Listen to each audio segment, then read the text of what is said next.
You're listening to the Digest This podcast, and I'm your host, Bethany Cameron. On June 23rd, 2025, I got food poisoning, and it wasn't just the typical food poisoning.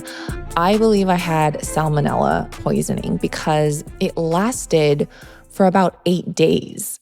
And so I'm going to go into where I got the food poisoning because we are pretty certain where, and what I did to recover because I was basically in bed for 8 days, either in bed or in the bathroom. So if you get food poisoning, here are my personal tips of what to eat, what to avoid, and what to do.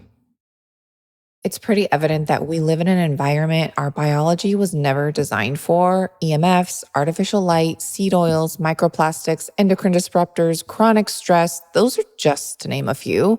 And these everyday modern assaults disrupt cellular signaling, negatively impacting our gut health and accelerating aging.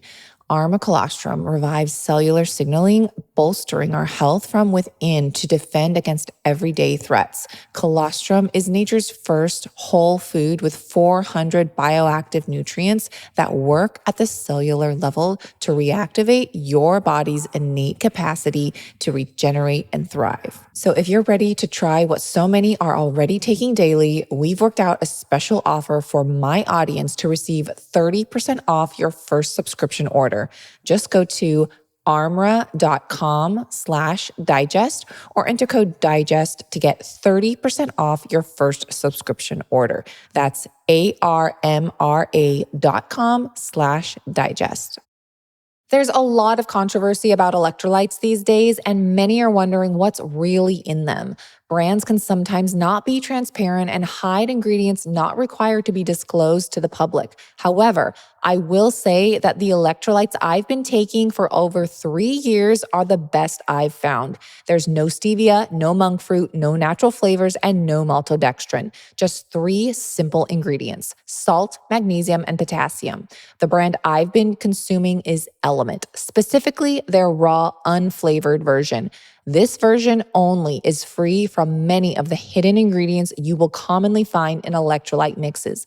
And because Element's raw, unflavored packets do not contain natural flavors or sweeteners of any kind, I sometimes like to add a squeeze of lemon or a squeeze of orange into my water, or they're even great blended into my fruit smoothies for a sweet and salty treat. I've tried several brands on the market and wasted a lot of my own money on promising packs, only to get disappointed that either the taste was off or they didn't deliver the hydration I needed. That's why after 3 years, I have always reverted back to Element's raw, unflavored electrolytes. My husband loves their lemonade, citrus salt, and grapefruit salt, and he's recently become a fan of their mango chili flavor. Imagine sprinkling that on top of watermelon, you guys. But you all know me and that I'm a plain Jane kind of gal that prefers no sweeteners, no maltodextrin, no aftertaste, and no flavorings. So whatever your preference, I know Element has got what you're looking for.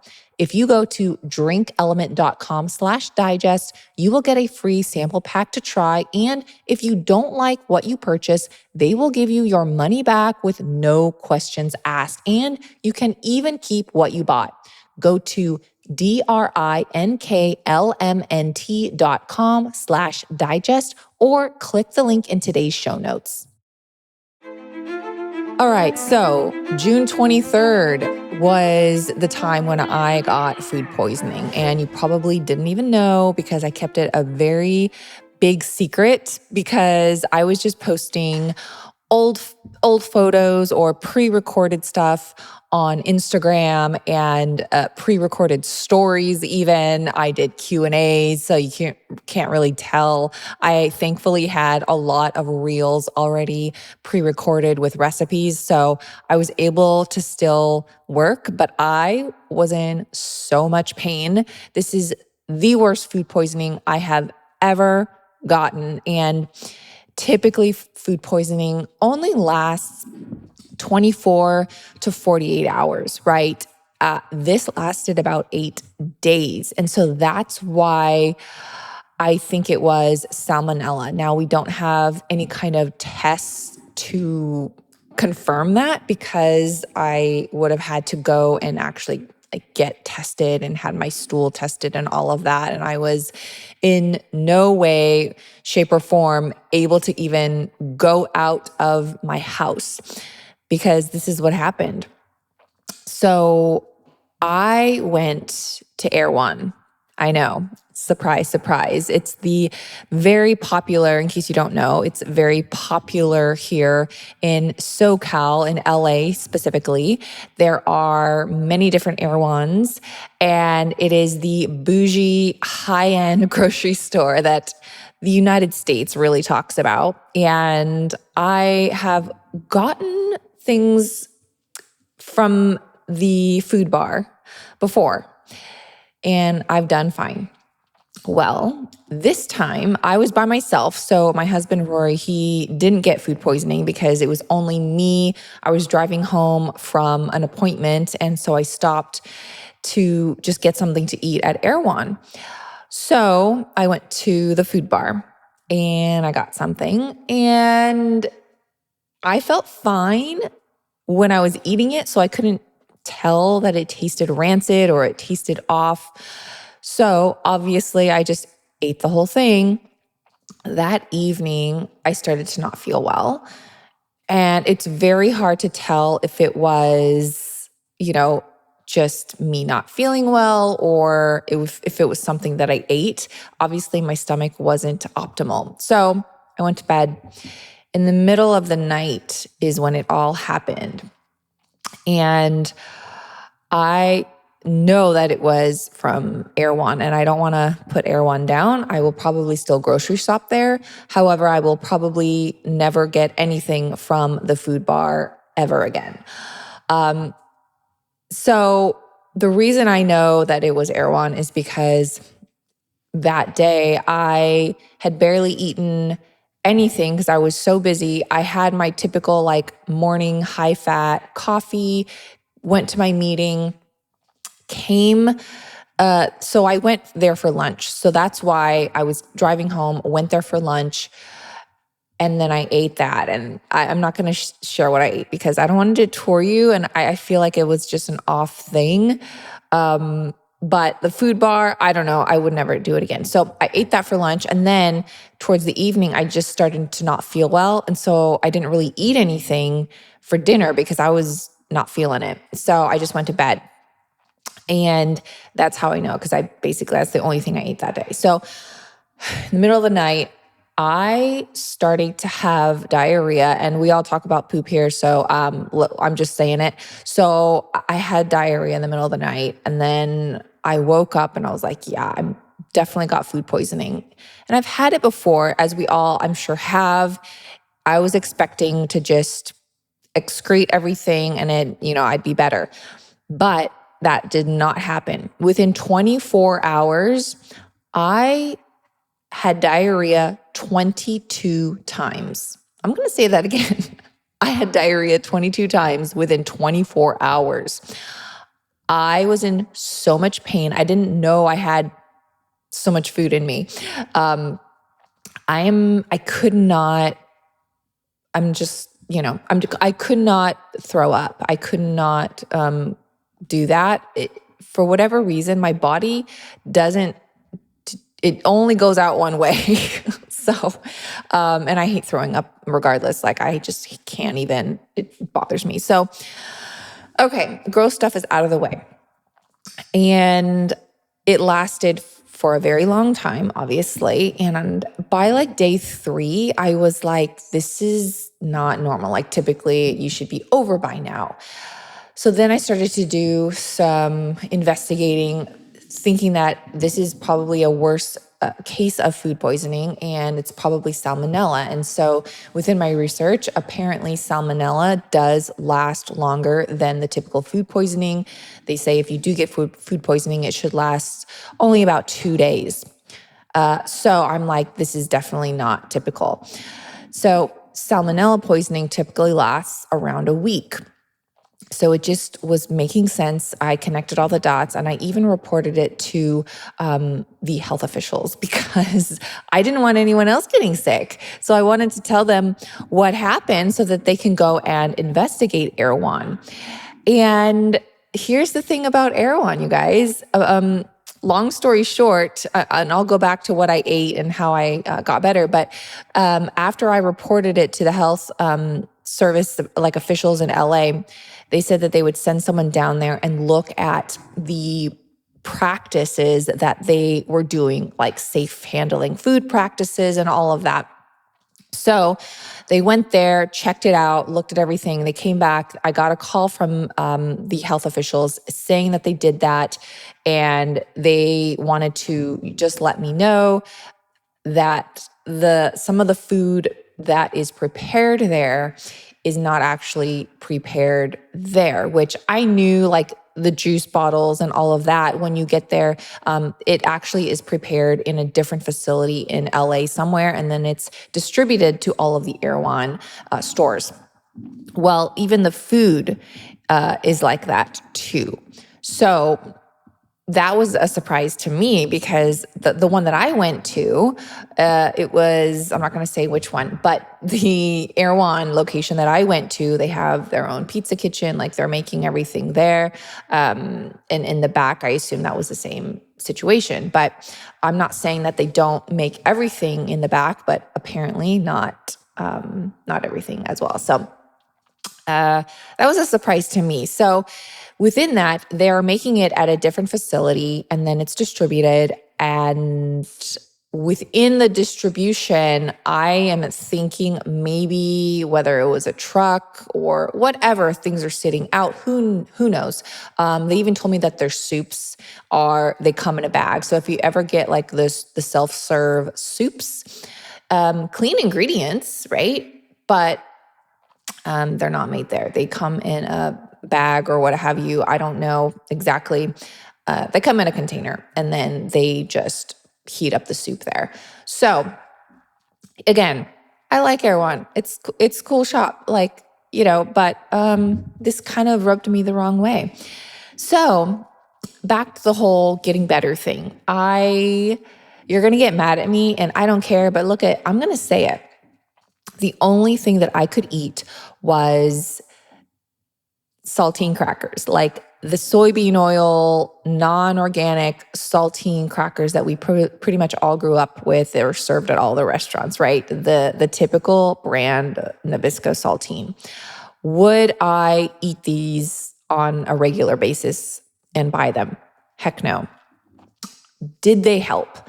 Heck yes. And let me tell you, I tried other crackers first, and because you're going to laugh. I got everything from the Simple Mills to the sourdough crackers that I bought at Erewhon and the clean ingredient, I think I rampaged the cracker aisle because I needed to try every cracker to hopefully help. None of them worked except for these saltines. So you know what? If you have something poisonous in your body, eating saltine crackers, and the eating saltine crackers could help regardless of the soybean oil and all of that, I'm probably going to go for those, right? It's just like if you got bit by a snake and then you have to go to the hospital, they're going to inject you with something to get the snake poison out of you. What they're injecting in you is probably not really clean. It's probably not good for you, but guess what? It's going to help get the poison out of you, right? It's like the lesser evil. So it did help. Now, I didn't eat them plain though. Here's the trick. And I've talked about this a lot on my Instagram before, that when you have an upset stomach, if you burn toast or if you burn crackers, okay, not to like really dark, but literally burnt to basically where they're black, it does help absorb the toxins in your body. And the toxic stuff that's inside of you gets attracted to the burnt crackers or burnt toast, and then you're able to excrete it out and it's not just floating around in you. So it's basically the same concept as if you were to take charcoal capsules, right? Because charcoal capsules, it's it's burnt. Now, this isn't to say it does the same effect with burnt meat or burnt vegetables or anything like that. This is just burnt flour, like burnt crackers or toast. So there's even some research to back this, which is really interesting. So, this guy, Brian, he's from, I can't even pronounce his last name, Wakabayashi. He's from the University of California, UC Irvine, actually. And he explains, just to let you know, that the reason why it helps is because the carbon in the charred part of the toast or cracker, it filters the impurities. So in fact, this is interesting, people who come into hospital emergency rooms with alcohol poisoning get a potent carbon slurry pumped into their stomachs for the same reason. So the burnt toast is a much more moderate version of the same remedy, right? So I'm not saying you should be eating burnt toast all the time, but it can and did help a lot. Now, another thing, if you are having diarrhea issues, it doesn't have to be food poisoning, but if your kid is having diarrhea or yourself, what can really help is carob powder, Carob. Now, this looks like chocolate powder or cacao powder, but it's carob, so it's actually caffeine free. And that has been shown many times to help kids and adults with diarrhea. So you want to take about, I would say about a tablespoon of this carob powder, and it actually tastes pretty good. And you're going to mix it with a little bit of applesauce and just eat that. And that can also help stop the diarrhea. So that was very helpful with me.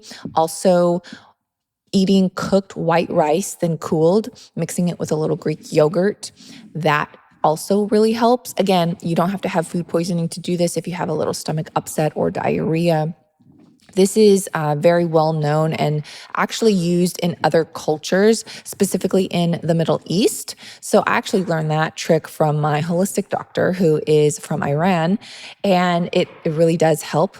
But keeping things simple, the internet or whoever, they tell you to eat bananas. I don't recommend that. I think bananas, for me at least, can make symptoms worse. I am also allergic to bananas, come to find out. So maybe that's why it makes symptoms worse for me.